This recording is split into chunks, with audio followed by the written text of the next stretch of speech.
Today, July 7, 2021, we had a nice experience coming home in the afternoon.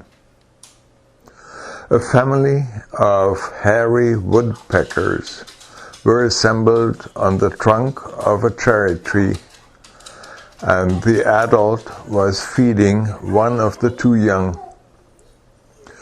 We never had experienced something like this before. Our dog Lorbus was making excited noises, but not because of the woodpeckers, which he could neither smell nor see, but because he wanted to go after rabbits. Such is life here in Machosen.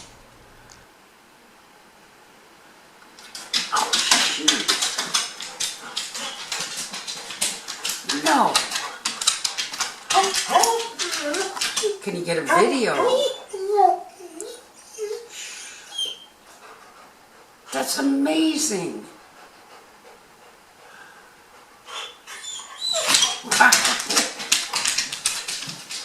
Okay, slow down, buddy.